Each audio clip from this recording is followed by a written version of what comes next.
Então, pessoas, bem-vindas aqui ao canal Gap Filosófico. Hoje a gente vai fazer uma proposta aqui e fazer uma leitura do texto do Humberto Eco, né?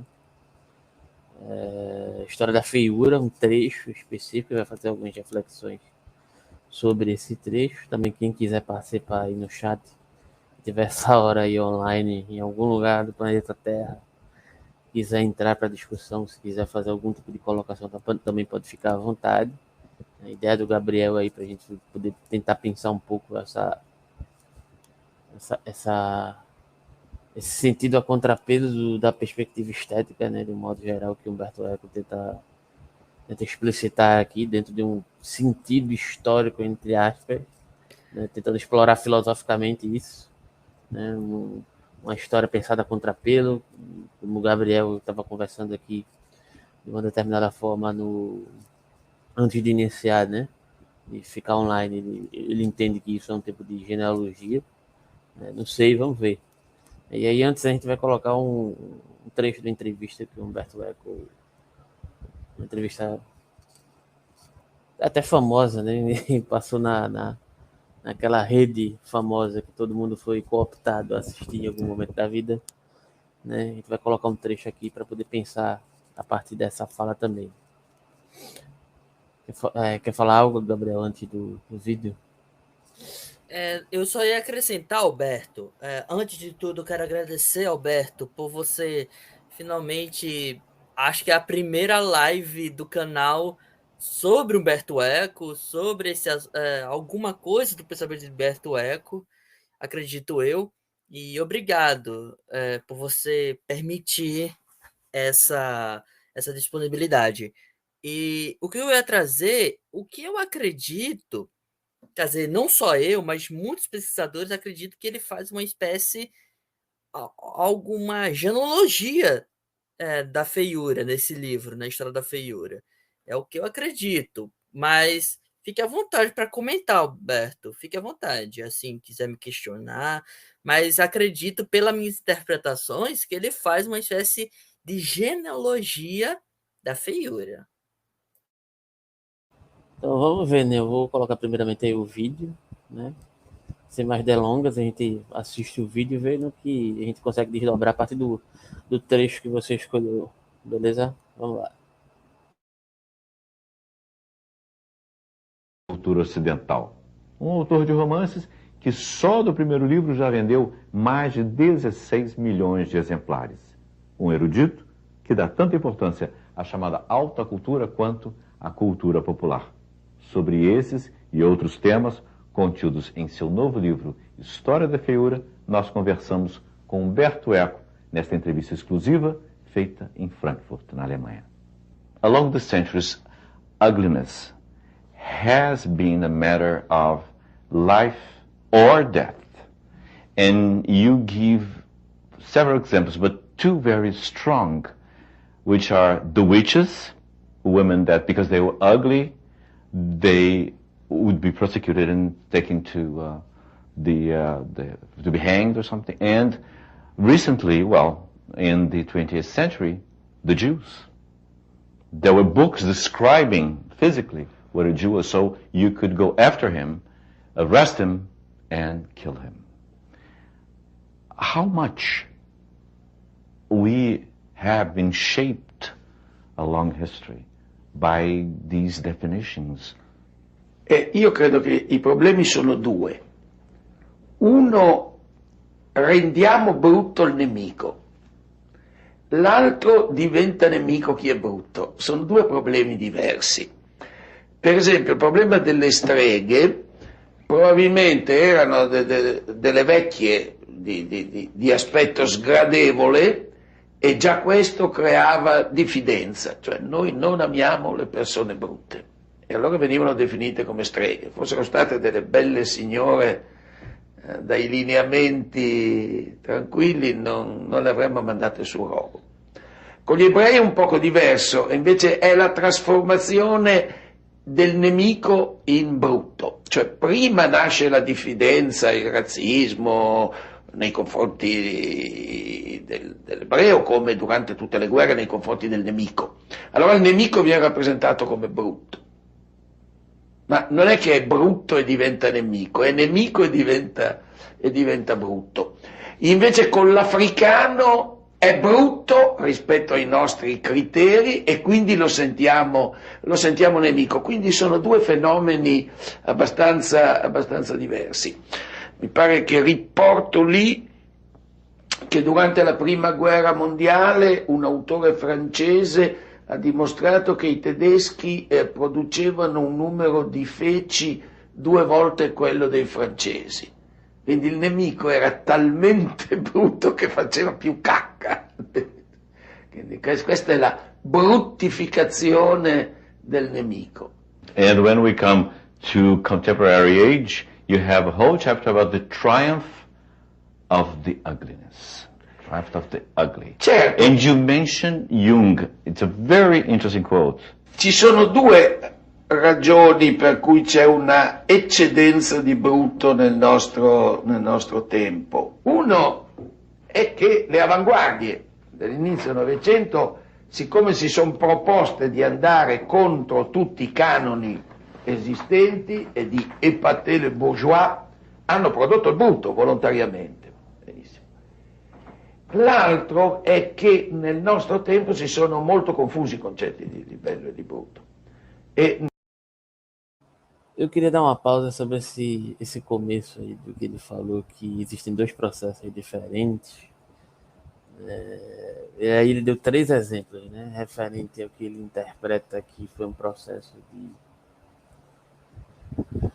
diga-se de passagem, dentro de um contexto voltado para as mulheres, né, mulheres que teriam determinadas características. Isso é bem complicado de afirmar isso, porque, na verdade, para mim é um processo só, né, um processo só diante do que ele apresentou aqui, né? Roberto, mas você fala de um processo específico, de uma época específica, porque aí é bem complexo isso. Não, eu não estou falando referente a épocas, eu estou falando referente a um fenômeno de subjugar pessoas ou coletividades ou relações dentro de um sentido de cooptação, que pode se dar por um julgamento estético também. É referente a esse processo, eu não estou me referindo a um contexto histórico, mas referente a um contexto de cooptação, como ele usou 3 exemplos. Um foram as mulheres, que, segundo ele, dentro de uma certa variação, né, a partir de determinadas características, se elas tinham determinadas características, isso poderia servir para um sentido de exclusão, mas eu acho que isso é bem complexo, porque a questão das bruxas, na verdade, isso era utilizado em um sentido de bem amplo, de mulheres que não se submetiam às regras morais daquele contexto específico, e aí elas eram subjugadas e, em alguma medida, moralmente, elas eram tornadas feias, nesse sentido estético, né? Mas não que elas eram feias, mas é que elas não se dobravam ao sentido normativo dentro daquele determinado contexto. Então, ele usou um exemplo que isso poderia se dar por uma série de características que denotasse esse sentido estético, que causasse de antemão essa rejeição. Não sei, eu acho que isso é bem delicado de se afirmar nesse aspecto. Outro aspecto que ele mencionou... Mas é bem colocado, Alberto. É muito inteligente da sua parte trazer esse ponto. Outro aspecto que ele colocou também, que também serve como exemplo da minha interpretação, tanto do judeu quanto do sentido dos negros, né, que ele exemplificou, né? Ele utiliza em um primeiro termo, ele diz assim, olha, esses são feios porque não atendem a determinadas características que nós elegemos. Mas isso já não é um processo que antecipa, diga-se de passagem, em alguma medida, esse processo de determinação e de cooptação. Primeiro se determina o que é belo e o que é feio, né? Lógico que ele disse isso em outras palavras, mas não fica muito claro que ele está dizendo, que ele está priorizando esse processo, né?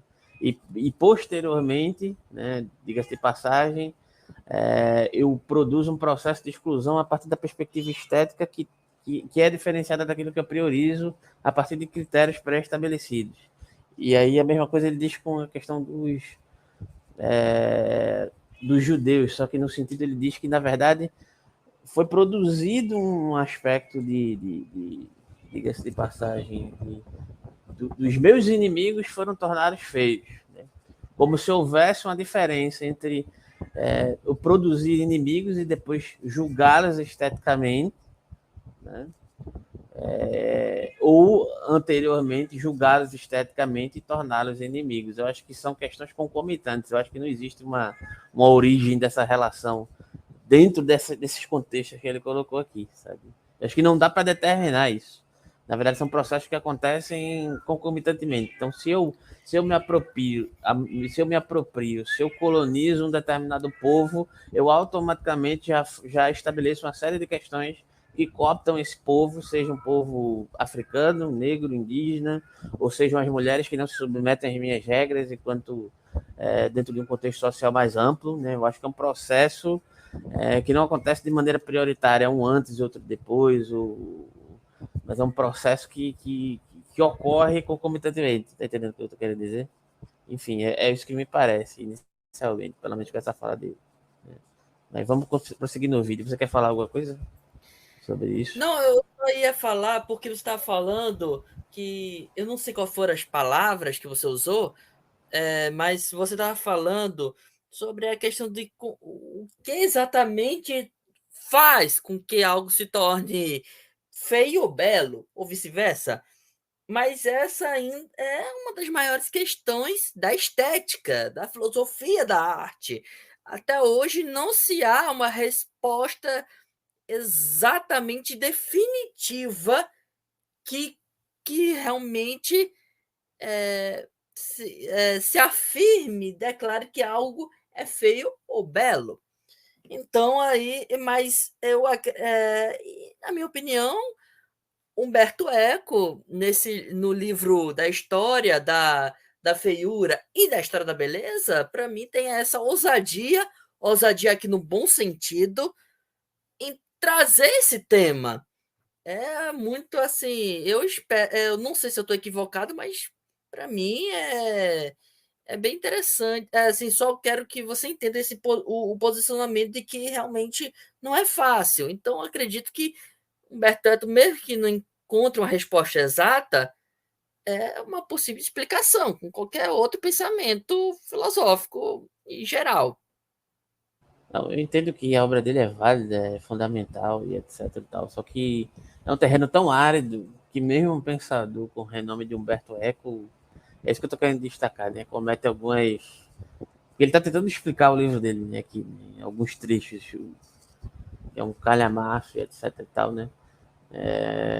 Mas saiu da boca dele, né? Então me parece de alguma forma bastante problematizável isso que ele disse aqui agora, tá? Mas enfim, vamos seguir no vídeo. Mas acredito que é para ser problematizado, independente se de Humberto Eco ou não. Não, eu digo problematizável porque me parece que ele mantém algumas nuances um pouco. Como é que eu poderia dizer isso sem parecer ser soberbo? Né? Que mantém algo da tradição filosófica, digamos assim, né? Daquele olhar da tradição filosófica que, apesar de estar fazendo uma crítica dentro de um sentido, entre aspas, que você mencionou genealógico, da história da feiura, né? Tentando ver como é que se desenvolveu em oposição ao sentido de belo e sublime dentro da história da filosofia, né? A filosofia da feiura, digamos assim, né? Ou as filosofias da feiura dentro das diferentes culturas, ele ainda não consegue se livrar de determinados vícios ainda. É isso que dá para perceber na fala dele, né? Mas isso também era que ano isso daí, né? Isso era, acho que anos 2000, eu acho, né? 20 anos Início atrás. dos anos 2000. Eu não Então sei a também, época do lançamento, mas a entrevista é início dos anos 2000.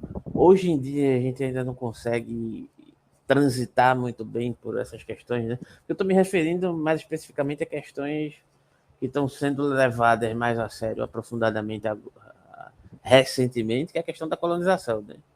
No sentido do pensamento decolonial e etc. e tal, que observa essas questões, né? Que faz esse tipo de crítica de uma maneira um pouco mais rigorosa da minha interpretação, né? Não que não tenha rigor aqui, mas o sentido a preocupação de Humberto Eco aqui não é com processos de colonização, mas sim com uma problematização do que é belo e do que é feio, diga-se de passagem, né? Enfim, vamos lá, soltar o vídeo. Già ne parlavo per la bellezza, ho detto che viviamo in un politeismo della bellezza, voglio dire nel periodo neoclassico il modello di bellezza era quello delle statue di Canova, ok, era quello. Oggi, ecco, se venisse il solito marziano, una ragazzina trova più bello George Clooney o Marilyn Manson con orribile a vedersi.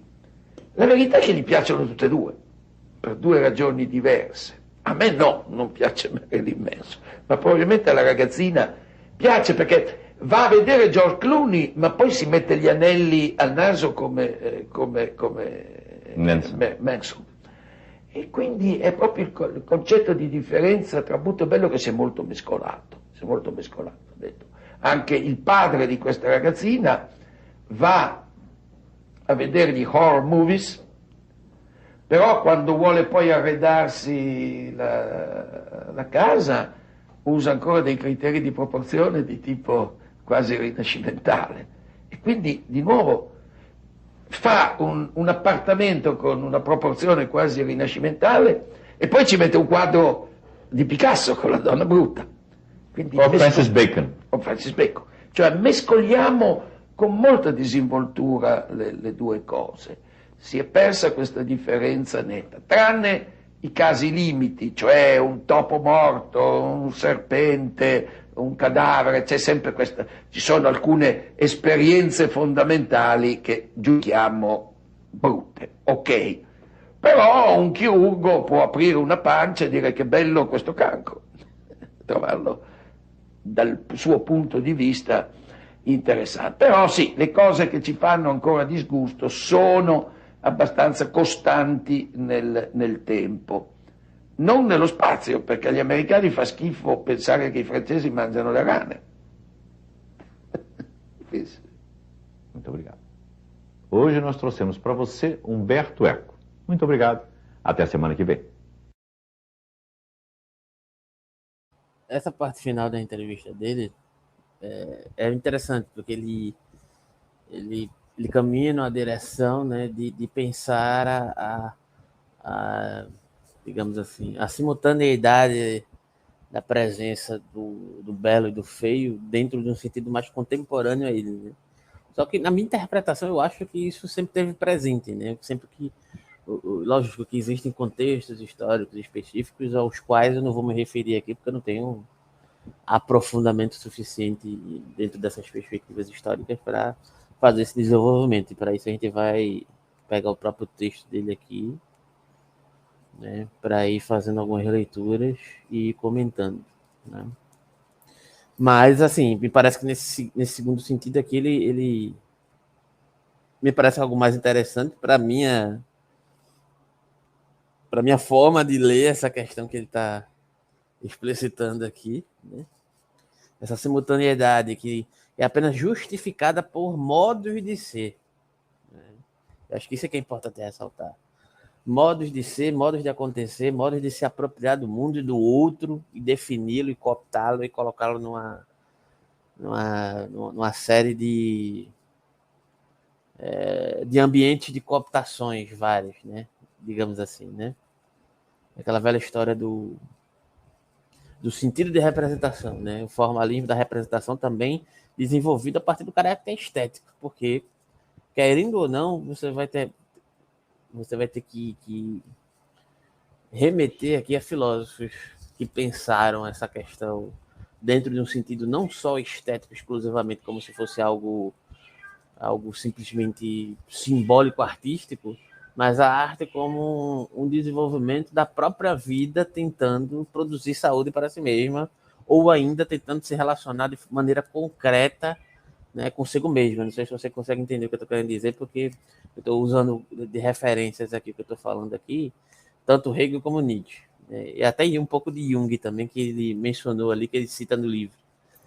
Eu não entendi essa parte de Jung. Aí você poderia explicar? Não, em Jung, em alguma medida, ele tenta trabalhar Eu não sei se você é leitor de Jung, eu sei que a gente aqui está lendo bastante, já fazer 2 anos de Jung aqui com o Ítalo, etc.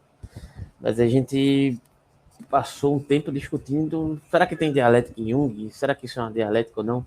Porque lá em tipos psicológicos, Jung faz um movimento de tentar compreender como se dá o fenômeno também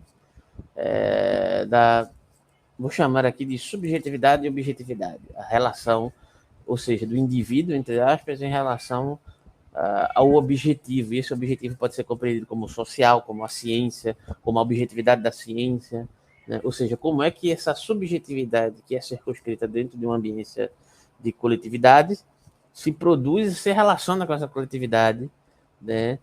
Sem adoecer psicologicamente, ou adoecendo também. Né? Mas o Jung tenta trabalhar a questão da saúde dentro da dinâmica da alma, ele chama de alma, né? Mas aqui, dentro de um sentido hegeliano, seria muito mais a consciência, que seria apenas um aspecto, né, da totalidade, digamos assim. Né? E o Nietzsche também pensou essa questão, só que da forma dele, né? Um dos aspectos que pode ser pensado é justamente a questão estética, de como essa estética pode servir para uma produção de um sentido intuitivo, emotivo, que possa produzir saúde para si mesmo, em um sentido amplo de vida, né? Que está desenvolvendo-se dentro de certos aspectos de cooptação produzidos por determinadas culturas, né? Que priorizem determinadas questões que contradigam essa subjetividade. No caso do Nietzsche, um paradigma muito claro reflete essa questão justamente a inadequação do Nietzsche contra o cristianismo e a própria família dele dentro do circunscrita dentro da tradição do protestantismo, né? Nietzsche era algo que ele via que precisava combater, né? E aí volta mais uma vez a questão da subjetividade e objetividade dentro dessa relação ampla. E a arte também está dentro disso, né? E aí eu não consigo entender essa questão do Humberto Eco de problematizar a questão do feio fora dessa questão, entende? Eu acho que apesar de não ser a prioridade dele nesse livro aqui, com certeza não é, mas inevitavelmente essa questão da oposição do feio ao belo está desenvolta dentro de uma lógica de acontecência da relação objetiva-subjetiva dentro de uma lógica específica, né, que pode ser interpretada aqui como contraposta, entende?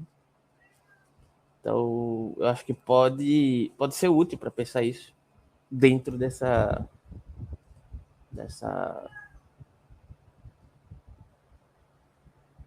relação. Cara, para mim, quase todos os filósofos existentes na face da Terra até hoje. Desde os filósofos hindus, africanos, brahmanes, gregos, pré-socráticos, até o filósofo, sei lá, mais contemporâneo, brasileiro, seja lá qual for. Essa questão sempre está presente de uma forma ou de outra. Pode estar tratando de estética, de ética, de exclusivamente psicologia, né? A questão objetividade e subjetividade é sempre uma questão para o ser humano, saca? Essa é a minha impressão. Enfim, quer começar a leitura? Quer fazer algum comentário? Sim, eu queria só deixar uma coisa bem clara, Alberto. Na verdade, para o pessoal que está nos assistindo, na verdade, assim, essa entrevista, Humberto Eco tenta tocar, assim, trazer a problematização, trazer o assunto geral da história do feio, assim, como um todo, assim, ou seja, ele está falando de maneira mais generalizada. Porque é difícil de resumir um livro desse. Mas do nosso caso, assim, da nossa live de hoje, vai ser a respeito das filosofias do feio. E foi o que mais, não sei você, Alberto, mas foi o que mais me chamou minha atenção e quis topar esse desafio não só para você, mas para mim é um assunto que vale muito a pena trazer aqui para o canal mesmo. Você se identificou, diga a verdade. Depende do que você diz a respeito do significado de identificar. Não sei, traduza, tente traduzir. Bom, eu já não sou considerado bonito. Não era sobre isso, mas você terminou se entregando aí, tá? Isso aí, vai, pronto, isso é um ponto interessante, sabe por quê? Porque você tem uma ideia de beleza no qual você acha que não corresponde. Independentemente se você é feio ou bonito, eu não acho que você seja feio exatamente. Mas você se acha. Existe uma correspondência da ideia de, entre aspas, belo dentro da sociedade que a gente vive, no qual você crê que você não se enquadra. Então, logo, se você não se enquadra nela, logo você é feio. Mas será que isso acontece dessa forma mesmo? Será que a gente pode se entender dessa maneira, dentro dessa lógica exclusivamente? Roberto, desculpa interromper, mas sobre essa questão, na própria entrevista do próprio que a gente assistiu aqui do Berto Eco, ele fala assim, a respeito da aqui agora da idade contemporânea, da contemporaneidade em que vivemos.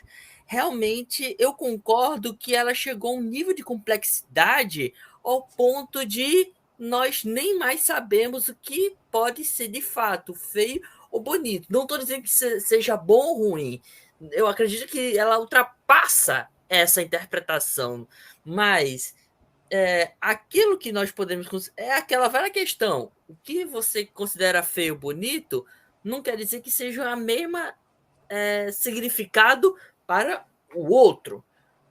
É sempre essa questão, mas aqui, pelo que eu entendi, Humberto Eco fala que na contemporaneidade isso tornou-se uma questão bem mais complexa. Não sei se você concorda ou discorda.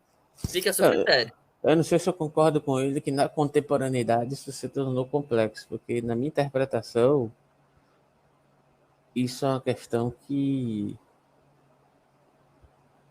sempre existiu. Lógico que se você for pegar um dado contexto histórico específico, eu vou chamar aqui de modelação, tá? Vai acontecer de uma dada forma, e se você não se enquadrar naquela forma, eu sinto muito, você está fora dos padrões e você só pode ser interpretado como monstro, diga-se de passagem. Na Grécia, majoritariamente era assim. Então, e o Nietzsche, quando ele vai problematizar a questão do Sócrates, né, e vai chamar o Sócrates de ressentido e etc., ele vai pegar justamente essa questão aí do Sócrates ser entendido como ressentido por não se enquadrar nos padrões gregos, e isso estava incluso a sua aparência, né, física, né, dentro desse pacote aí. E aí o que é que resta ao Sócrates? Segundo Nietzsche, tá?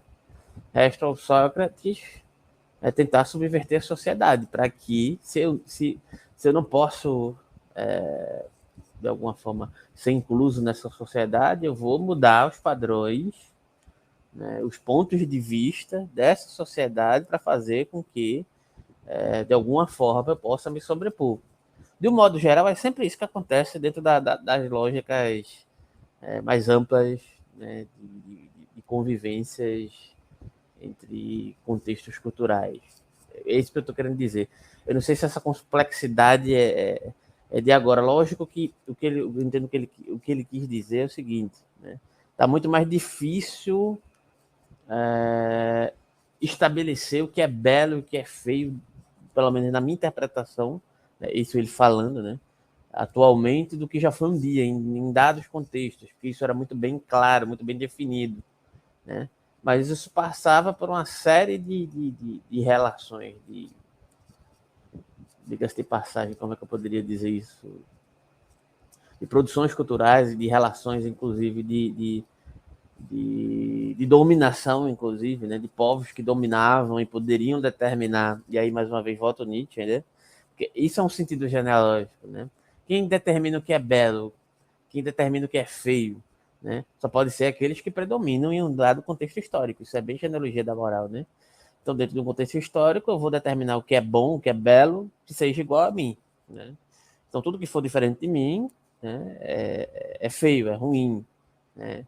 E não deve ser cultivado, né? Deve ser excluído, né? E dentro de outros contextos, essa delimitação era muito mais clara, que tinha um sentido de estratificação daqueles que dominavam e daqueles que não estavam sob o controle, diga-se de passagem, dessas representações, das determinações das representações.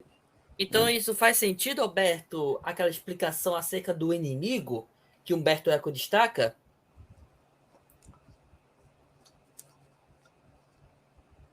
Você quer falar um pouco mais sobre essa sua sua visão do que ele falou, porque o que eu entendi do que ele diz sobre o inimigo é que ele entende que existem variações da relação da produção do inimigo em relação a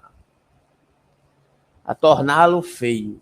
Né? E foi algo que eu não sei se ele colocou muito bem, se no livro ele trabalha melhor ou algo assim.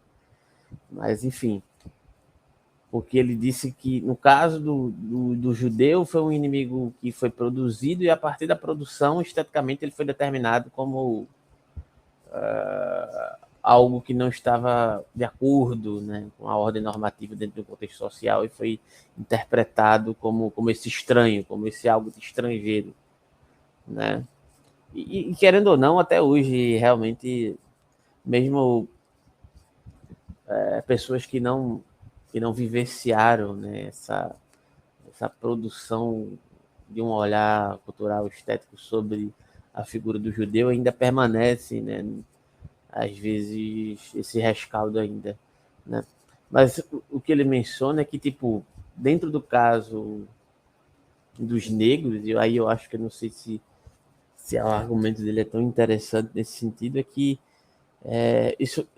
essa feiura, né, imputada a eles, né, foi imputada a partir de um movimento de autodeterminação do que era belo, né, dos povos que dominaram, né, e elegeram os povos negros e africanos pela nomenclatura do seu oposto, né, e a partir disso, né, de um sentido de não relação com seus parâmetros, eles foram tornados inimigos. Eu acho que não, eu acho que é um sentido de apropriação, né, da própria lógica colonialista, e foi isso que eu mencionei lá no início, né, que produz automaticamente a exclusão, a dominação e a determinação daquilo que não pode ser valorizado, né, que é uma cultura diferente dos povos que dominaram, né, durante um bom tempo e ainda dominam, de certa maneira. Né, de várias formas, na verdade, ainda. Né? E foi isso que eu tinha colocado inicialmente, né? Sobre a fala dele. Eu não sei se a questão foi que a fala dele foi resumida demais, ou se realmente foi mal colocado, ou se ele pensava aquilo mesmo no sentido amplo. Eu acho que eu acredito que foi muito resumido. É uma coisa que tentou ser ele tentou simplificar, mas é uma coisa muito curta. Eu acho que merece uma outra discussão, mas uma discussão à parte, não aqui na live essa só live para de agora. finalizar, Beleza. o que eu quero dizer é o seguinte: é um processo muito próximo, no sentido de, se eu consigo dominar um povo e excluí-lo, automaticamente já acontece processos inúmeros, né, de marginalização desses povos, inclusive dentro do sentido estético. Isso não existe algo que antecede e depois ocorre o processo de estetização, vou chamar aqui assim, né? Não, isso acontece ao mesmo tempo, simultaneamente. Né? Quando você se apropria, que você subjuga outros povos, você automaticamente cria uma série de padrões aos quais eles não se encaixam. Né? E um deles é estético. Né? É isso que eu queria dizer, que não pareceu muito bem colocado na fala dele. Entendeu? E aí não tem muita diferença, né? Quando é que a mulher se torna, diga-se de passagem, assim, incômoda o suficiente para ser denominada bruxa, né? Com uma mulher que precisa ser excluída, né? Que causa horror. Quando ela não segue determinadas regras, né? Quando ela não se submete, aí ela precisa ser queimada, né? Porque ela traz horror à sociedade, saca? É todo um processo de justificação de sobreposição mesmo humana, né? Ou desumana, se você assim preferir, saca? É esse que é o problema que eu percebi na fala dele. Enfim. Então vamos lá para o texto aqui, ó. As filosofias do feio. Vamos lá. O primeiro exemplo de uma reflexão a respeito do feio é o Laocoonte, que é essa imagem que está aparecendo aí, acho que vocês estão vendo, né? Ou não?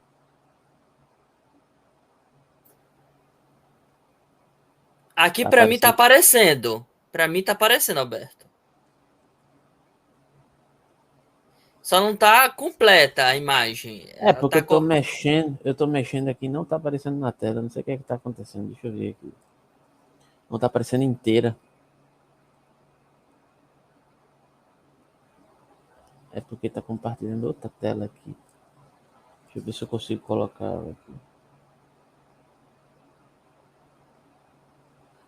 Hum, hum, hum.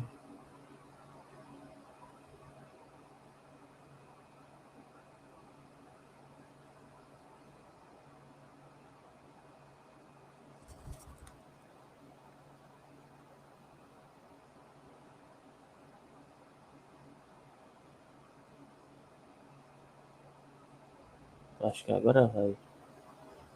E agora? Apareceu? tá carregando aqui. Pronto, apareceu. Pronto, essa imagem aí, né? É lá o Conde de Lessing, 1766. O grupo estatuário do Laocoonte, do século I a.C., representa o momento em que o sacerdote troiano, depois de tentar advertir seus compatriotas sobre a armadilha que o cavalo continha, é devorado junto com seus filhos por duas horríveis serpentes enviadas por Minerva. A referência inevitável era o relato feito por Virgílio no segundo livro da Eneida, onde os monstros dilaceram as carnes dos dois jovens e envolvem o infeliz em suas espirais, enquanto ele, tentando se livrar do aperto mortal, lança gritos atrozes como um touro estrangulado. Aí que tem a referência, né? Eu acho que ele utilizou para se basear nisso, né? O Winkelmann, Reflexões sobre a Imitação, 1755. Defendendo sua poética neoclássica, observava que a estátua exprimia a dor de Laocoonte de modo classicamente composto, em um murmúrio reprimido e angustioso. Lessing tendia, ao contrário, a atribuir a diferença entre representação poética e representação escultórica ao fato de que a poesia, a arte do tempo, se exprime descrevendo uma ação, no curso da qual podem ser evocados eventos repugnantes sem torná-los insustentavelmente evidentes. Enquanto a cultura, assim como a escultura, perdão, assim como a pintura, uma arte do espaço, só pode representar um único instante e, ao fixá-lo, não poderia mostrar um rosto desvairado de modo repulsivo, pois a violência deturpadora da dor física não se conciliaria com a beleza da representação. Neste espaço, porém, não nos interessa tanto o núcleo do debate quanto o fato de que, para sustentar sua tese, Lessing elabora uma complexa fenomenologia do feio, analisando suas várias expressões das artes e refletindo sobre as dificuldades de representar artisticamente o repulsivo. Aí você vê aqui que o que é entre aspas feio, né, está atrelado a uma certa ideia de repulsividade. E a repulsa, né, pode ser, digamos assim, suscitada por uma série de sentimentos dentro de uma lógica de vida em sentido amplo, né? Você não só tem repulsa por aquilo que é justificadamente repulsivo, né? Por vezes você tem repulsa por não enquadramentos, por não aceitações, né? Por não correspondências, né? E se você tiver a oportunidade de determinar algo em favor de suas frustrações, principalmente quando você tiver poder, né? A gente sabe que o ser humano ele vai lá e vai fazer isso, né? Ou não?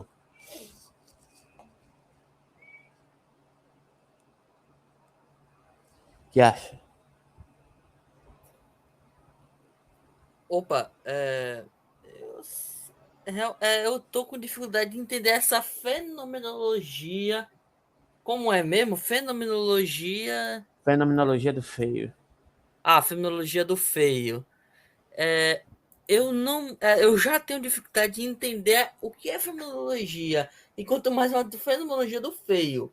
Eu entendo a sua colocação que você falou da repulsa, da repulsão, se você queira dizer, caso queira, mas não, você acha, você poderia explicar de forma mais didática a definição de fenomenologia, a análise do fenômeno, alguma coisa assim no sentido, Roberto? Porque eu tô querendo entender mesmo a questão assim, onde esse autor quer trazer com a fenomenologia do feio dentro dessa análise da repulsão. Então, fenomenologia, basicamente, grosso modo, isso vai depender do fenomenólogo e do filósofo, seja lá que for, que você for se basear. Se for Russell, vai ser uma interpretação estruturada; se for Heidegger, vai ser outra; se for outro fenomenólogo, vai ser um pouco diferente, né? Você encontra a fenomenologia até na perspectiva hegeliana, lá na fenomenologia do espírito. Lógico que ele não fica circunscrito nisso, mas a fenomenologia, basicamente, é uma investigação daquilo que aparece. Ou seja, em outras palavras, quando Kant diz que a coisa em si é inacessível e que nós só temos acesso aos fenômenos, é esses fenômenos que são importantes para a fenomenologia, para serem investigados no sentido de rigor da produção interpretativa sobre esses fenômenos. E aí, né, o que eu estou falando tem um pouco de relação com a tradição hermenêutica da fenomenologia, né? Muito próxima de Gadamer, o próprio Heidegger, entre outros, né? Porque até que ponto a questão da fenomenologia, ou seja, do fenômeno, ele pode solucionar a questão kantiana de não explicitação da coisa em si. O que é a ideia do esquecimento do ser em Heidegger? É uma tentativa, né, de mostrar que o ser não é incognoscível, que o ser pode ser explicitado no fenômeno. É a mesma questão de Hegel, entendeu? Então, roda, vira e mexe, a fenomenologia também está tratando da questão sujeito-objeto. Então, voltou para a mesma questão que eu mencionei lá no início, né? Ou seja, a coisa em si é incognoscível ou não? Né? Então, com o rigor fenomenológico, com o exame da apresentação dos fenômenos, eu posso entender que o ser das coisas está na própria explicitação fenomênica. Essa é a questão aqui da fenomenologia, né? Do rigor fenomenológico, entende? Então, fenomenologia é isso. Então, se eu vou fazer uma fenomenologia do feio, eu estou buscando entender como nas explicitações do belo e do feio, se eu posso achar uma ontologia do belo e do feio, ou não, ou provar que isso é impossível. Sacou? Agora?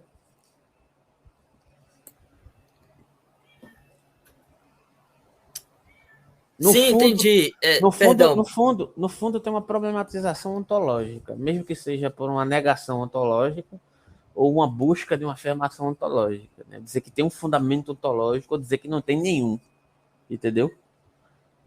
E na minha interpretação, essa genealogia do feio, do belo, aqui do Humberto Eco, vai provar que não existe fundamento nenhum para determinar o que é belo e o que é feio, a não ser a estratificação dos fenômenos enquanto conjuntura cultural, digamos assim, né?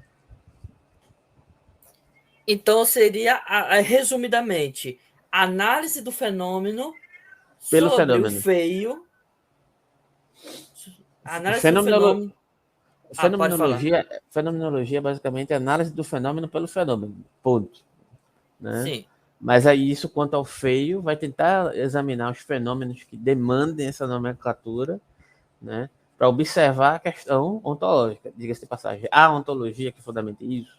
Ou não há uma ontologia? É sempre essa questão, né? Enfim, basicamente, né, grosso modo, né?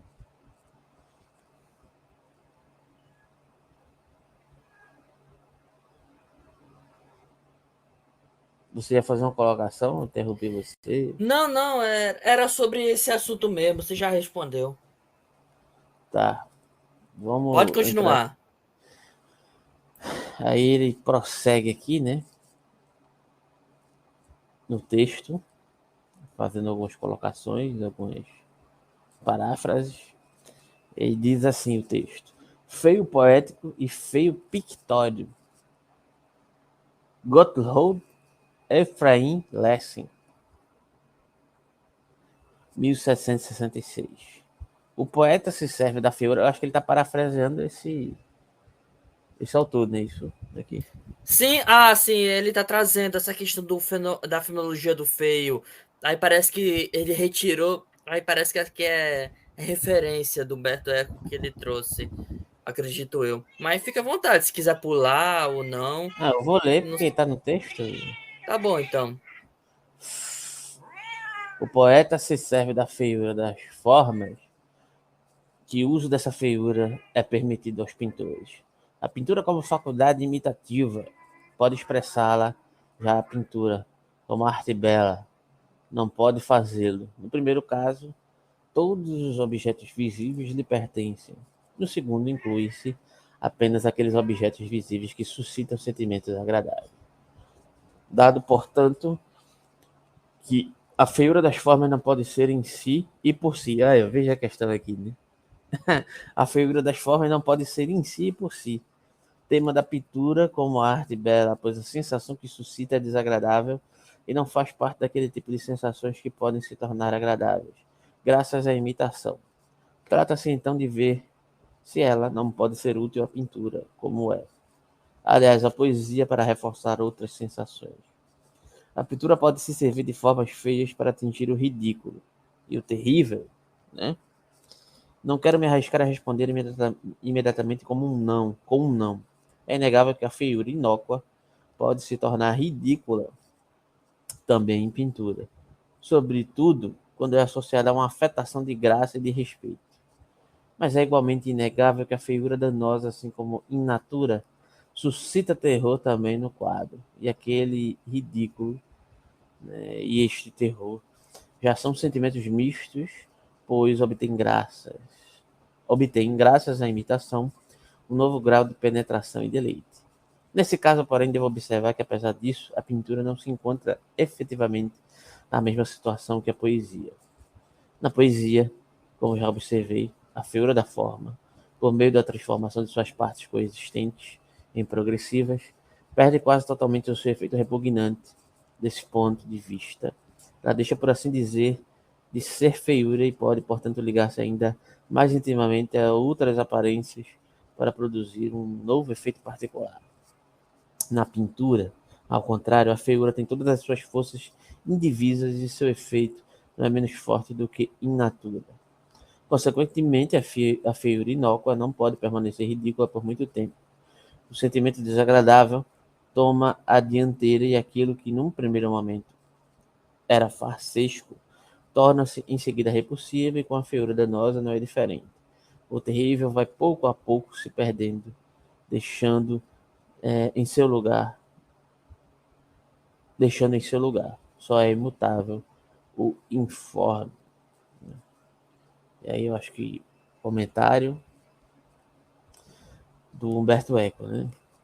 Na virada desse mesmo século, por outro lado, Perdão, Alberto, é só para a continuação de Humberto Eco, do texto, tá? Só para entender. as reflexões sobre o sublime impõem uma reviravolta radical no modo de compreender o feio, o desagradável e até mesmo o horrendo. O tema do sublime havia sido proposto no período helenista pelo pseudo-Longino, que foi redescoberto através de algumas traduções modernas, entre as quais a de Boileau, Tratado do Sublime e Maravilhoso, 1674, como reflexão retórica sobre a forma de exprimir poeticamente grandes e avassaladoras paixões.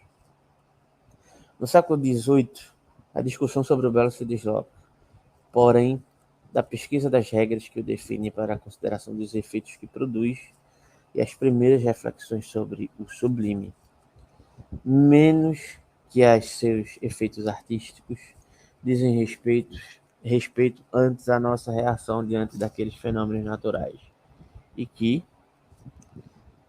em que prevalecem o informe, o doloroso e o tremendo.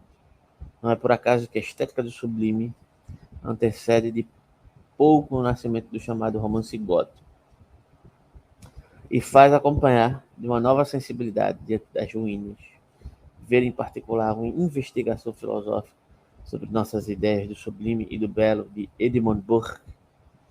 Experimenta-se a sensação do sublime diante de um temporal, de um mar tempestuoso, de penhascos inacessíveis, extensões sem limites, cavernas e cataratas, quando se goza do vazio, da escuridão, da solidão, do silêncio, da tempestade. Todas as impressões que podem resultar deleitosas quando se sente horror de algo que não nos pode possuir nem fazer mal.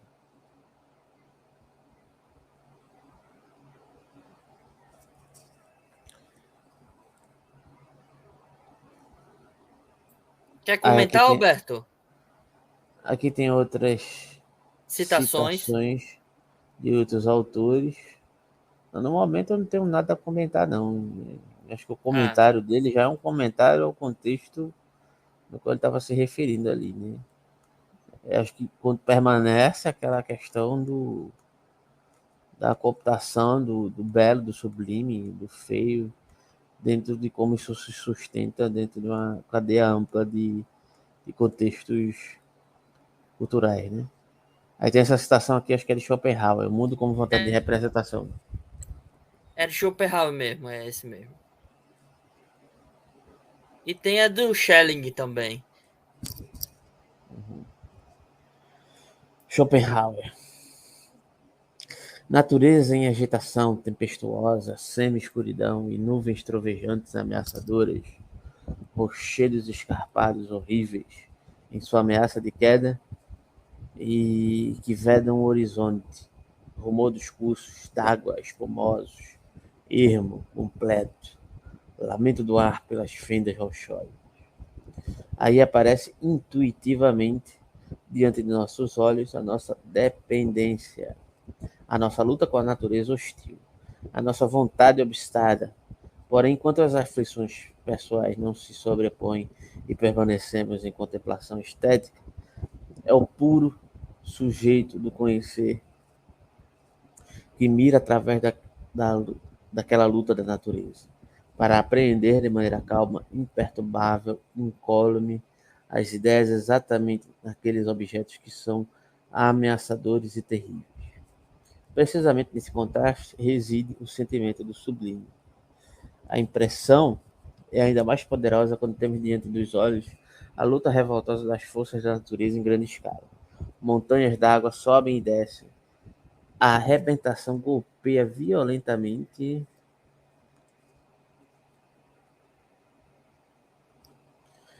penhascos, espumas saltam no ar.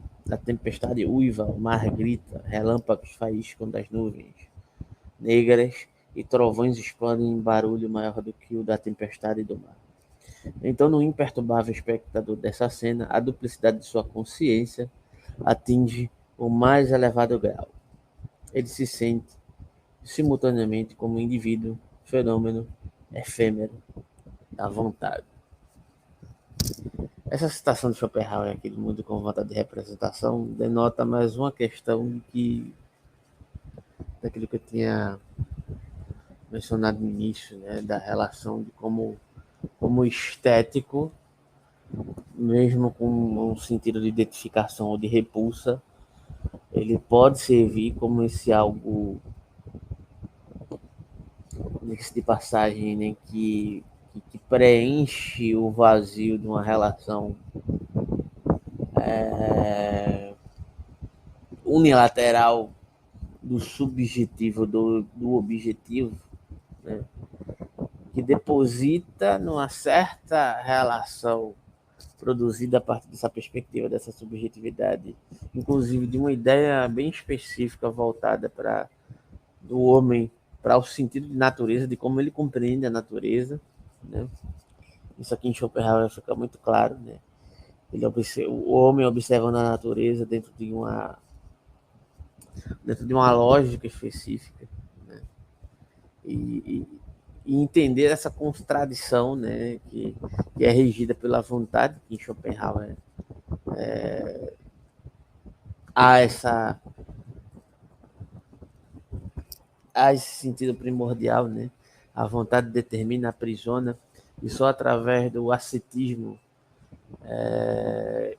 ou da compreensão, né, dessa relação com a vontade inexorável, né, do homem que não pode deixar de ser escravizado por ela, né, mas pode superá-la a partir de um certo sentido de contemplação da natureza, que habita de alguma forma através dessa vontade, né, ele deveria, né, ao menos deveria, por um caráter, e aqui eu vou ser irônico, porque na minha interpretação que o Schopenhauer termina chegando lá no mundo como vontade de representação, no sentido de redenção de um homem que estava decaído por conta dessa vontade, né, através de um certo tipo de ascetismo, que volta-se também para esse sentido estético, num sentido de superação também dessa relação, ou dessa impossibilidade da subjetividade da objetividade, né, colocando a natureza como essa própria impossibilidade do homem, né, de, de alguma forma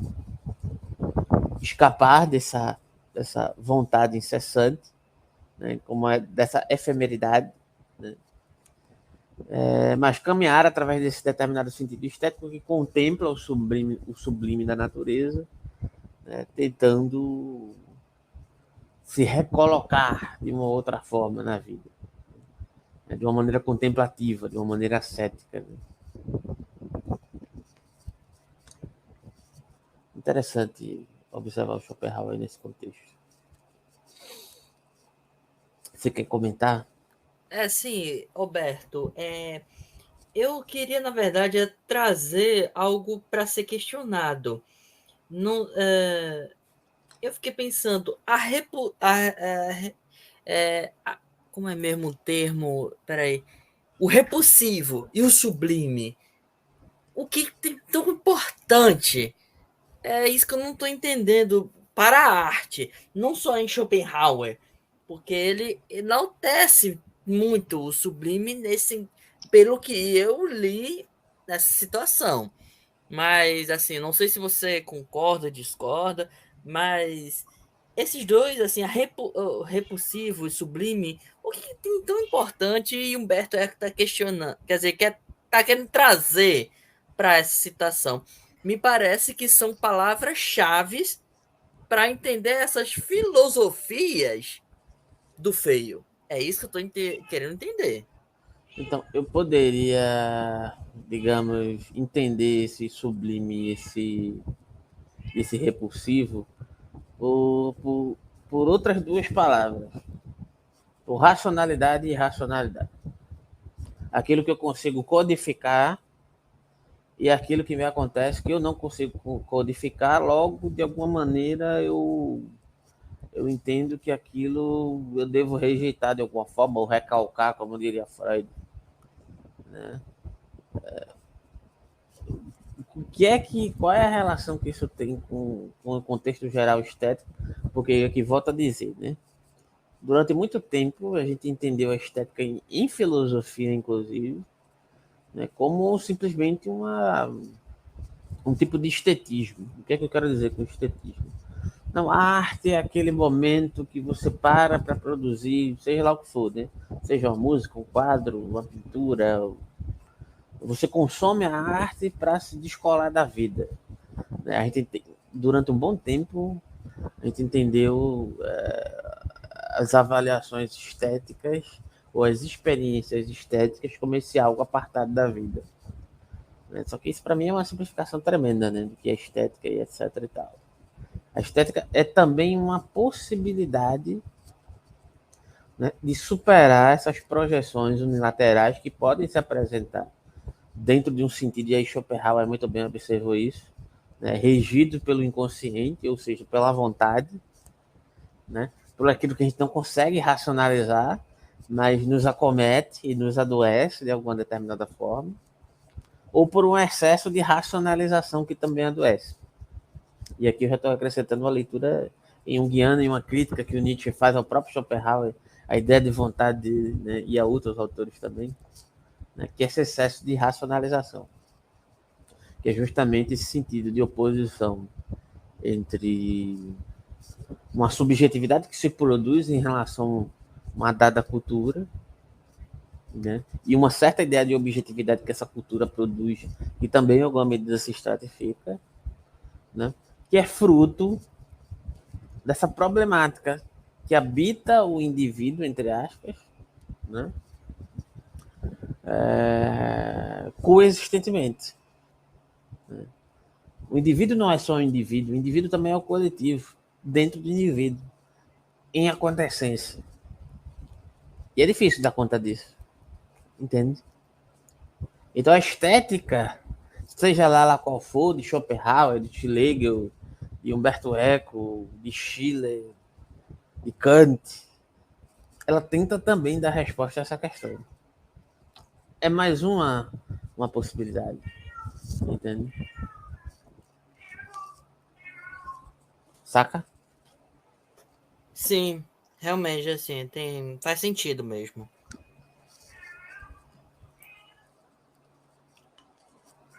Aqui o trecho de Schlegel, né?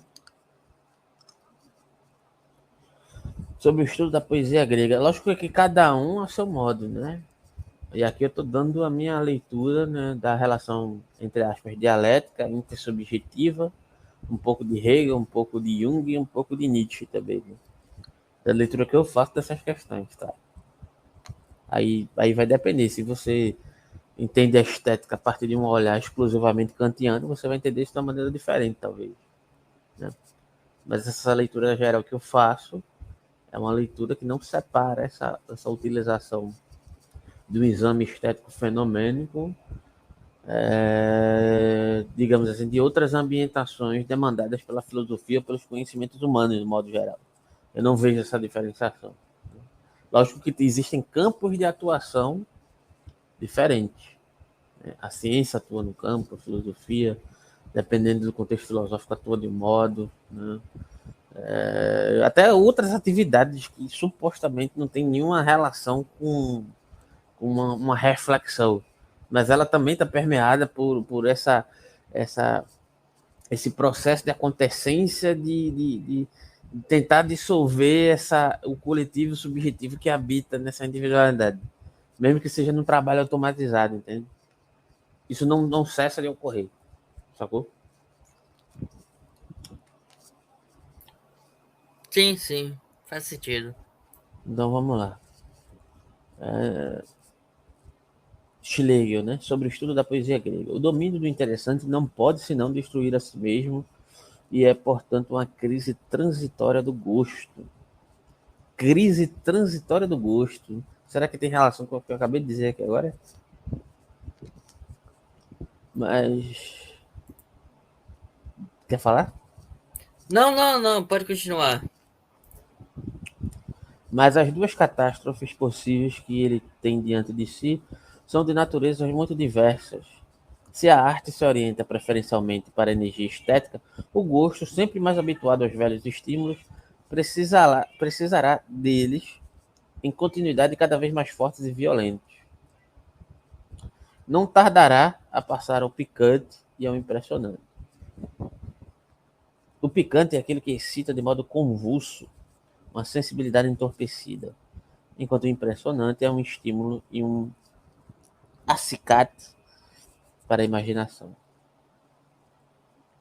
Ambos são precursores de morte próxima.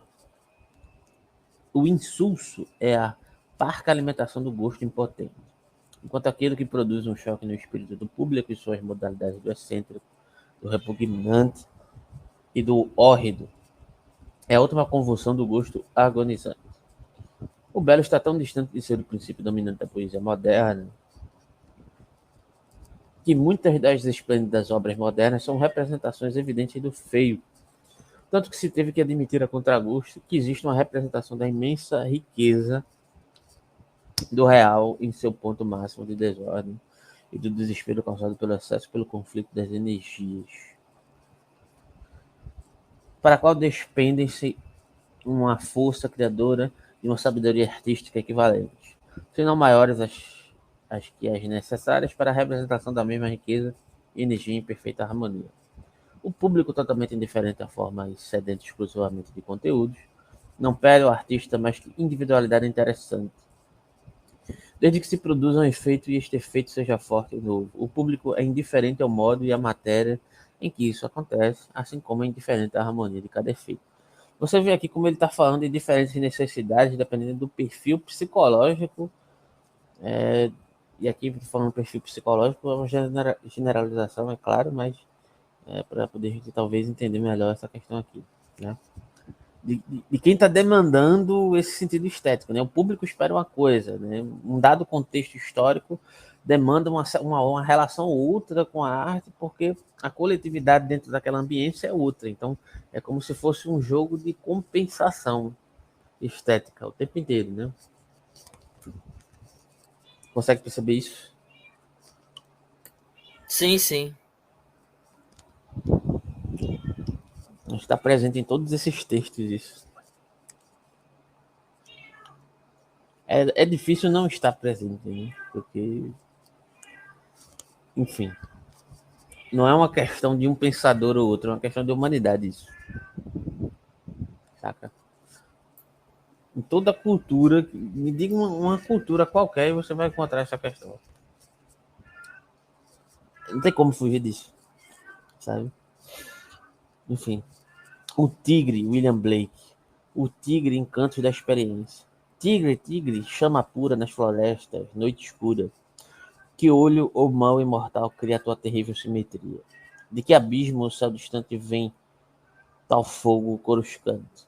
Que asas usa nesse jogo? E que mão se atreve ao fogo? Que ombro e arte te armarão? Fibra o coração?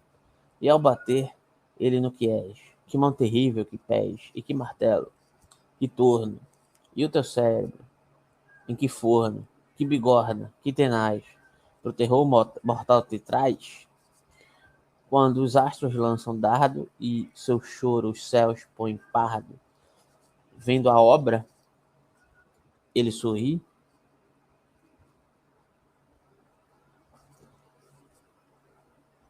Fez o anho e fez a ti. Tigre, tigre, chama pura nas florestas noite escura. Que olho, ô mão imortal, cria tua terrível simetria. A questão da simetria, né, em sentido poético aqui, né?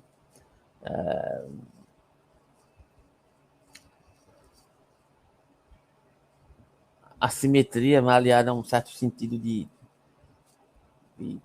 um certo sentido de técnica voltada para o sentido estético, né? Em oposição aos aspectos da natureza que simplesmente acontecem, né? Em sentido poético, é interessante esse trecho. A Medusa, de Shelley. Sobre a Medusa de Leonardo da Vinci. Seu horror e beleza são divinos, nos lábios e pálpebras. Resplandece o encanto como sombra que irradia, lívida e ardente, e subjaz e tece de toda angústia e morte a agonia. Da cabeça como de um corpo crescem como relva de um rochedo as madeixas, que são víboras que torcidas caem em seus longos cachos entre si enfeixam, e com infinitas volutas elas mostram seu brilho metálico, quase garreidas de tortura e morte, e zombam e cortam o ar pesado com as mandíbulas partidas. Comentário do Humberto Eco, né, continuidade do texto, inclusive, dizendo assim: opondo o sublime ao belo, Kant fala de um sublime matemático.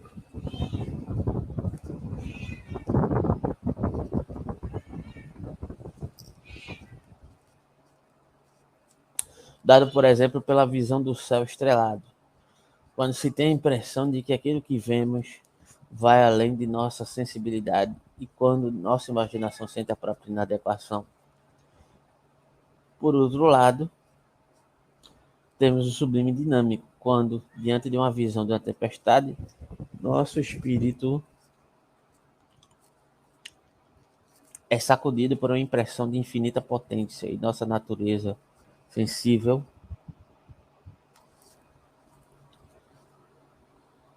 queda humilhada, donde uma sensação de mal-estar compensada pelo sentimento da nossa grandeza moral, contra o qual de nada valem as forças da natureza.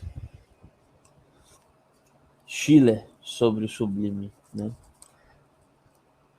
Vai falar do sublime como alguma coisa diante da qual sentimos os nossos limites, mas ao mesmo tempo advertimos para a nossa independência de qualquer limite.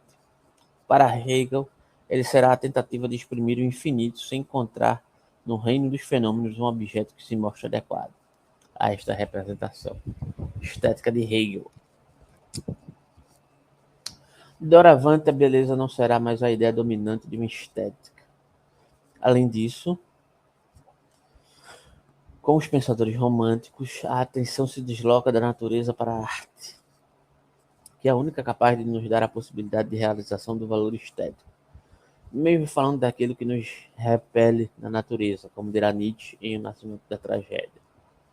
O sublime se coloca-se como sujeição estética do horrível. Quer comentar? Sim, pelo que eu entendo nessa parte, para mim é uma parte muito, acredito, bem importante desse texto. Porque eu acredito que as filosofias do feio, essas diferentes opiniões dos filósofos, eu acredito que eles vão colocar em questão, vão questionar o ponto de limite do feio. Do feio não, me enganei. Do sublime. Se o sublime possui algum limite. E se tem, qual é esse limite? Por isso que eu acredito que os românticos, não só os românticos, mas esses os artistas e, os pensadores do século XIX, na questão estética, vão questionar o sublime e trazendo esse questionamento. Pelo que eu me entendi, esse sublime era muito enaltecia de maneira exacerbada o belo. Mas e o feio? Ainda eu estou com dificuldade de entender onde posso cair o feio. Para mim, ele está nesse questionamento do limite do sublime e podendo, acredito eu, que Humberto Eco vai trazer o feio como como palavra-chave para entender esse ponto de limite do sublime. Eu não sei se eu estou certo, mas fique à vontade, Alberto, para me questionar também. Assim, a menção que ele faz a Kant ali me lembra muito o que o próprio Schopenhauer disse. Inclusive, o Schopenhauer permanece kantiano demasiadamente nesse sentido, né? Talvez quando ele diz que o Kant opõe o sublime ao belo, não é necessariamente opor, mas é a questão de uma certa projeção do que é o belo e o sublime sendo como a superação de um processo de dissolução de projeções específicas voltadas para um sentido estético, a partir de um certo sentido de juízo de gosto, diga-se de passagem, né? Que isso está presente lá em Kant também. Então não é a questão do juízo de gosto, mas a questão de um sublime que demonstra, digamos assim, a pequenez das pretensões humanas, né?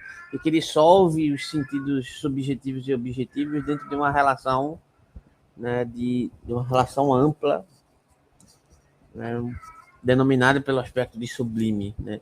E aí, ao mesmo tempo, teve um trecho que ele menciona ali, eu não lembro quem foi exatamente o autor, que gera uma sensação de impotência, assim como uma geração de estar em sentido de superioridade em relação à natureza. Né?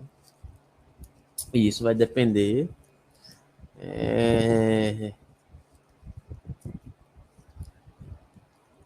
de como se constitui essa relação desse sublime em relação a quem projeta, né? Diga-se de passagem. Me parece ser isso. Mas onde entra a questão do feio e eu não entendi onde entra esse questionamento, essa como é que é mesmo que o Nietzsche fala, é, sujeição estética do horrível. Poderia explicar? Porque eu tive dificuldade de entender isso.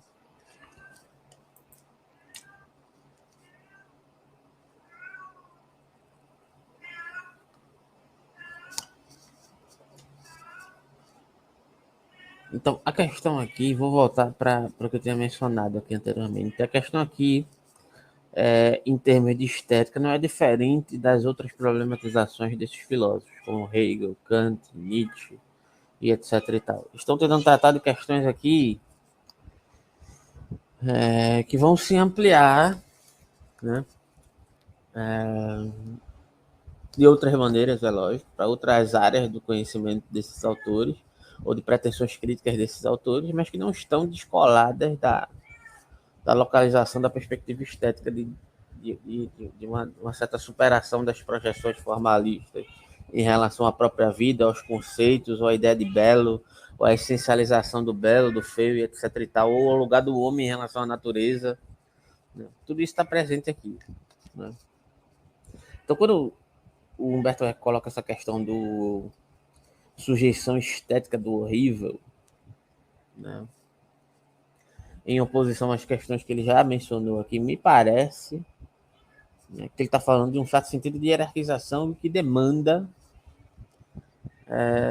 esses desenvolvimentos estéticos e como eles se relacionaram durante muito tempo dentro de um sentido de tradição histórico da compreensão do que é estética. Né? E me parece uma utilização da provocação do Nietzsche desses processos de hierarquização, né? Em relação à arte, inclusive, em relação à localização da arte, em sentido estético especificamente, voltado para uma certa ideia de sublime, cristã, diga-se de passagem, talvez, a partir de um sentido de desenvolvimento no qual o horrível, o chocante, o feio, aquilo que causa rejeição, né, só serve a uma determinada projeção de cosmovisão de mundo específico. Ele é integrado porque precisa ser integrado para justificar esse sentido mais amplo. Né? Pelo menos eu entendi assim, esse desenvolvimento que ele faz aqui. Né?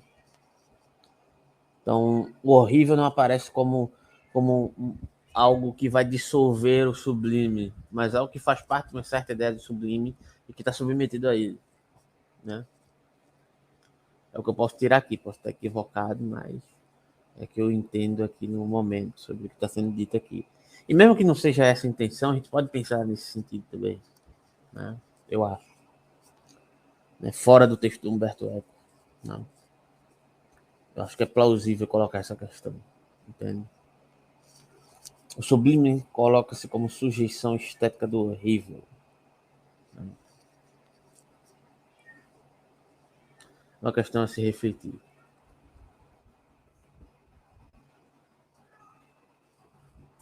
Algo a dizer?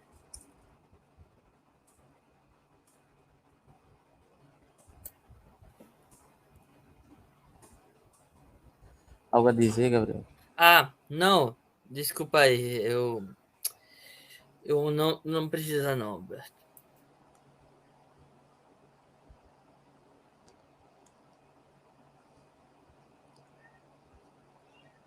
Também podemos entender isso como um certo, digamos assim, um certo submeter o juízo estético a um certo sentido moral também, inclusive. Né?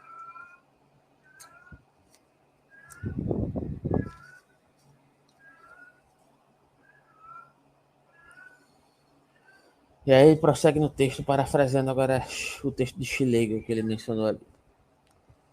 O texto fundamental nesse sentido é aquele de Friedrich Schlegel, onde se opõe à arte moderna antiga. É bom lembrar que entre os pensadores pré-românticos e românticos, a arte moderna tem início, como acontecerá em Hegel, com o cristianismo em oposição ao ideal clássico helenista.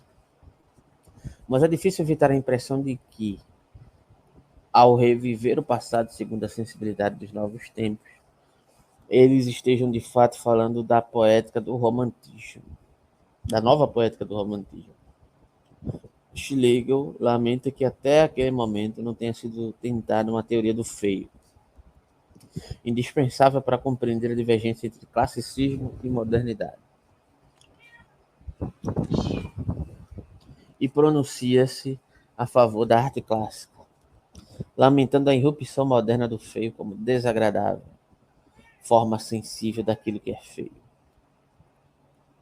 Contudo, emerge de suas páginas uma espécie de fascinação pelas características da nova arte, unida à esperança de que ela possa conter os princípios de sua própria superação. Ele identifica nela a prevalência do interessante sobre o belo e do característico do individual sobre aquela espécie de tipicidade ideal celebrada pela arte antiga e, de fato, desenha a poética do personagem romântico de que falaremos em seguida. Embora o feio transforme-se em uma espécie de malfeitor estético, contra o qual Schlegel se propõe a elaborar uma espécie de código criminal, nessa desconfiança, como observa Remo Bodei, manifesta-se também uma adesão ao espírito de uma virada de século, marcada pela Revolução Francesa, além da atração pela ideia de um caos regenerador de novas ordens possíveis. Excedendo suas próprias intenções, Schlegel nos faz recordar que o interessante e o característico exigem para manter-nos em um estado de excitação permanente e representar a imensa riqueza do real em sua máxima desordem. O irregular e o disforme, do contrário, não se poderia entender de que maneira Shakespeare, que soube fundir o belo e o feio, como ocorre na natureza, onde as belezas singulares nunca estão livres das escórias impuras, copiosamente presentes tanto nas suas obras quanto em seus personagens. Poderia ser celebrado como o vértice supremo da poesia moderna. No sistema da estética de Weiss, o feio torna-se parte do belo, uma presença que a fantasia artística deve ter em consideração. Hegel, na estética, cujas páginas sobre a irrupção do feio na iconografia cristã foram aqui citadas, falará do feio como que um momento necessário que entra em colisão com o belo. Isso aqui é muito interessante, porque é exatamente o que eu tinha mencionado aqui anteriormente. Em âmbito pós-hegeliano, outros autores irão tratar do feio, como Solger, Wischer, Hilg, Fischer e Karl Rosenkranz, que em sua Estética do Feio elaboram uma fenomenologia que vai da descrição do incorreto àquela do repugnante, passando pelo horrendo, pelo insulso, pelo nauseante, pela feitiçaria, chegando até a celebração da caricatura que pode converter o repugnante em ridículo e que em sua deformação se torna bela graças ao humorismo que a exagera até o fantástico.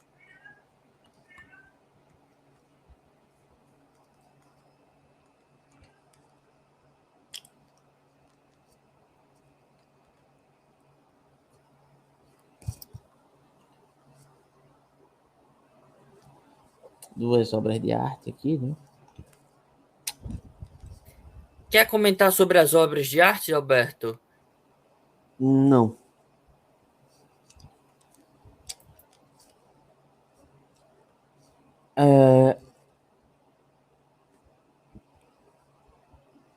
Só vou ler a legenda. A primeira aqui do lado esquerdo é William Hogarth, David Garrick como Ricardo III, 1745, Liverpool, National Museum. O outro do lado de cá, Harry Scheffer, Morte de Jericho, 1824, Paris, Museu do Louvre. Esse cara parece mais Van Gogh, esse cara que tá deitado. Mano, eu pensei a mesma coisa. Eu juro que eu pensava que eu era o único, mas ainda bem, ainda bem que tem outra pessoa que pensa como eu. Enfim, voltando ao texto, eu gostaria de destacar, a gente vai encerrar aqui já, né? Nessa página aqui, né? É isso? 281. Sim, o 281. O texto é curto, né? Mas você vê como eu queria comentar aquela fase final ali, como ele comenta ali a questão do Hegel, né? Como o Hegel entende na estética. Cadê? Veja só, né? Que a irrupção do feio o feio é um momento necessário que entra em colisão com o belo. Né? O feio é algo necessário que entra em colisão com o belo. É Hegel entendendo o feio e o belo dentro de um sentido dialético, né? De oposição. Né? Só que aqui o Hegel vai entender esse processo muito mais, entendo eu, lógico que eu nunca aprofundei de fato a estética de Hegel, né? Estou há anos me dedicando a tentar entender a fenomenologia do espírito, mas me parece que Hegel está buscando um sentido concreto aqui, e não abstrato, e não que esteja demandado a um juízo de gosto, por mais que, no final das contas, termine sendo concomitante com o juízo de gosto do Hegel, porque isso é inevitável, aí demanda a questão do problema da intersubjetividade dentro do contexto da dialética hegeliana, mas isso é outro assunto. Mas aqui, dentro de um sentido concreto, dialético, dentro de um sentido de concretude, o Hegel está buscando entender processos inexoráveis dentro da própria explicitação, né, do movimento real ou do real, né, um movimento de acontecência entre belo e feio, ou seja, algo próximo do que eu mencionei lá no início também, né? Me parece que existe uma origem de um sentido estético específico, mas em um sentido de acontecência, de concomitância, né? De desenvolvimento, né? De Aufhebung, de supra-assunção, que não é necessariamente uma oposição apenas, né? Mas é de relação, desenvolvimento, superação, manutenção, né? Não é simplesmente conflito, que demandam uma certa relação de concretude, né? Uma certa relação não, a concretude em interpretações hegelianas, né? A própria explicitação da concretude, né?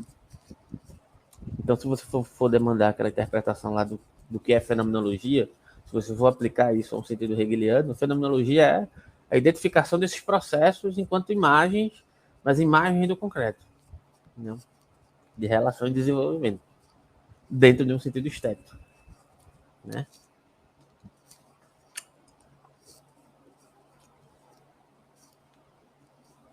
Lógico que outros autores vão ver isso de outras formas. Me interessei por esse livro aqui de Karl Rosenkranz, Estética do Feio. Depois eu vou dar uma pesquisada aqui nesses livros. Tem muitas referências, né?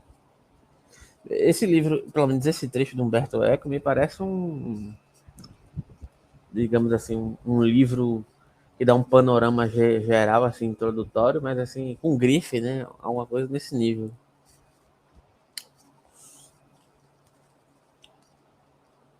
Enfim, vamos concluir aqui, né? O texto para fazer as considerações aí finais. A mais apaixonada exaltação romântica do Fable acontece no prefácio de Victor Hugo para sua peça Cromwell. Hugo também afirma que a modernidade nasce com o cristianismo, mas todas as suas referências ao passado resolvem-se neste drama que foi definido como manifesto do romantismo. Sua visão da Idade Média, como selva das monstruosas imagens infernais que aparecem nas esculturas das catedrais, remete sem dúvida àquele medievo neogótico que ele fará reviver alguns anos mais tarde em seu Notre-Dame de Paris.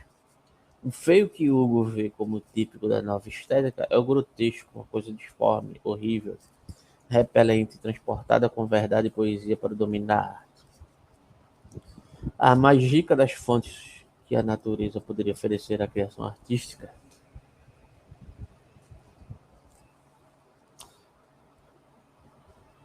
poderia a mágica das fontes que a natureza poderia oferecer à criação artística. Já nos seus discursos sobre a poesia, 1800, Schlegel falava do grotesco ou arabesco como destruição da ordem habitual do mundo na livre excentricidade das imagens. Jean Paul, em preparação para o estudo da estética, considerava o grotesco como um humor destrutivo e partir das festas dos loucos para chegar à ridicularização do mundo inteiro.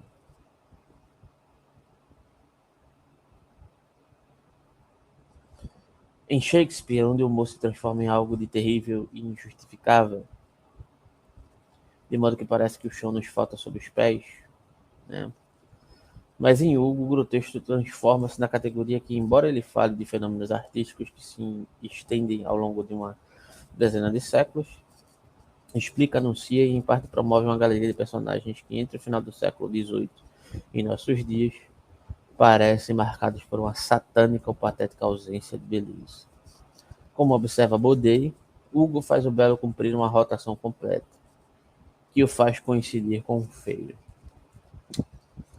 A estratificação do belo, né, termina demandando aquilo que anteriormente denominava-se como feio, né, um não fluxo. O caso do belo, Victor Hugo, Cromwell, prefácio. Ele vai encerrar com essa citação aí. Aí, possivelmente, quem sabe, a gente pode fazer outros trechos aqui do livro, não sei. Havíamos apontado o traço característico, a diferença fundamental que separa, a nosso ver, a arte moderna da antiga, a forma de hoje da forma morta, ou para usar palavras mais vagas, porém mais acreditadas, a literatura romântica daquela classe.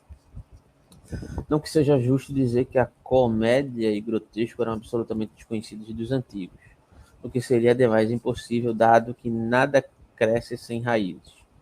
Mas, no pensamento dos modernos, o grotesco assume um papel imenso, está em toda parte. Cria de um lado o disforme e o horrível, de outro o cômico e o jocoso. O gênio moderno conserva o mito dos fabros sobrenaturais, mas lhes dá bruscamente um caráter radicalmente oposto e os torna muito mais eficientes, transforma os gigantes em anões. Extrai dos cíclopes e gnomos.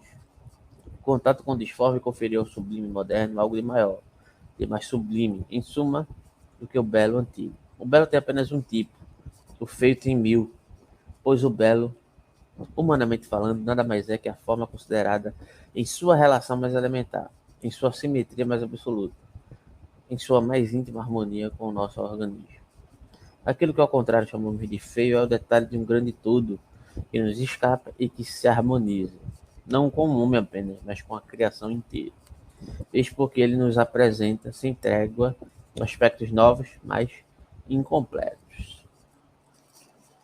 Comentários finais sobre esse trecho aqui?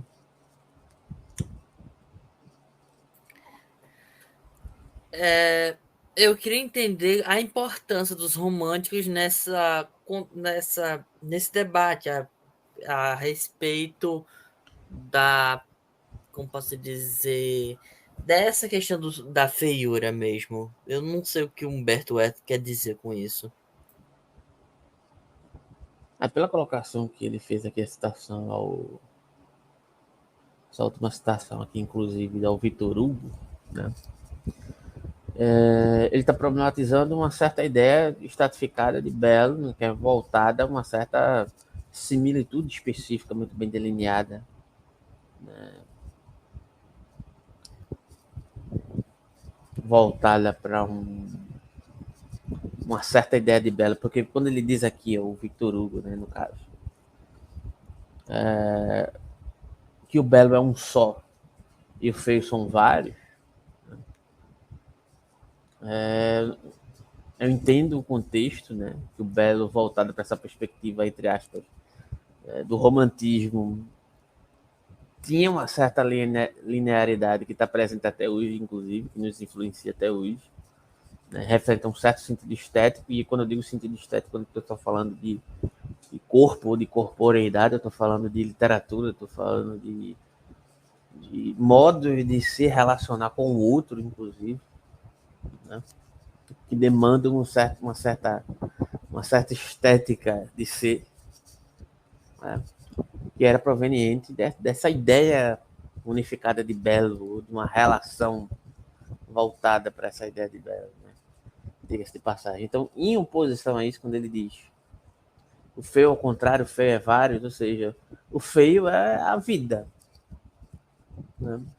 O feio é o que acontece de fato, não o que você romantiza, não o que você idealiza, não o que você projeta em termos de relações, de literatura, ou, enfim, né, relações amorosas ou não, de amizade, afecções.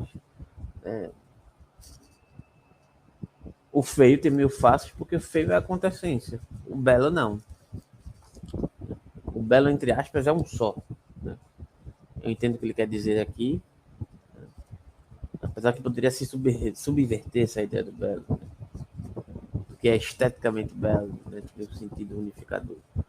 Mas, enquanto pretensões gerais, inclusive, determinadas castas que se utilizaram predominantemente, historicamente, desse aspecto para produzir discursos sobre estética, sobre o que é belo, sobre o que não é, é compreensível que isso se apresente dessa forma aqui, né?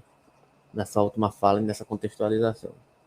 Pelo menos eu entendi dessa maneira, não sei o que você acha.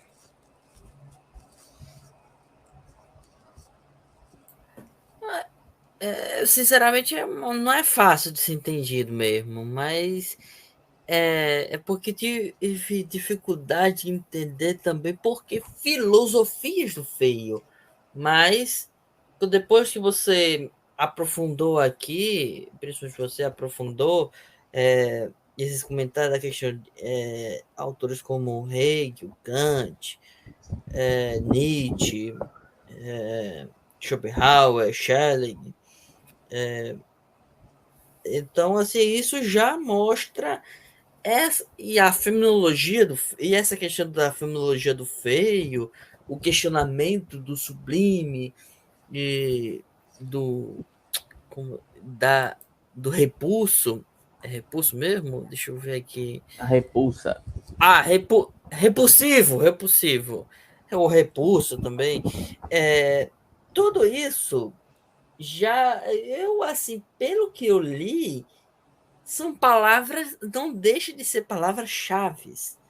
Tudo isso tem essa intenção, acho que o Humberto Eco quer destacar tudo isso para trazer esse questionamento da, da filosofia, assim, da filosofia não, da estética, assim, do sentido da arte para trazer o feio.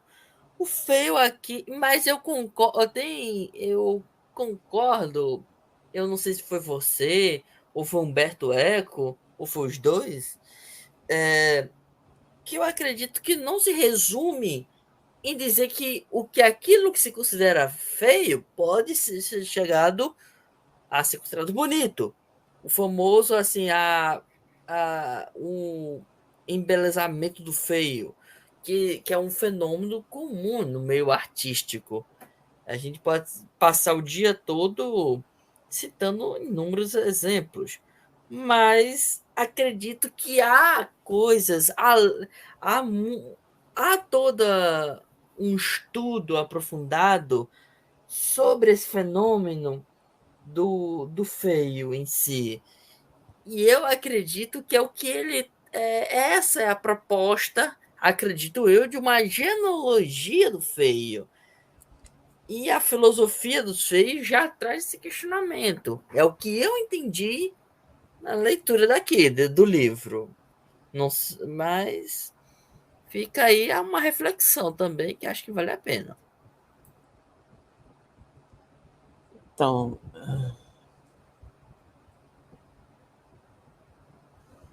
a questão é a seguinte, né? É uma questão de predominância cultural, essas relações estéticas que se impõem, a que você se referiu, à nossa contemporaneidade. É algo que foi disseminado, que afecciona as pessoas de uma determinada maneira, elas projetam essas identificações, e isso é fomentado dentro do contexto cultural, mas nada mais é do que uma predominância de uma cultivação de um certo sentido estético dentro de um certo sentido de coletividade.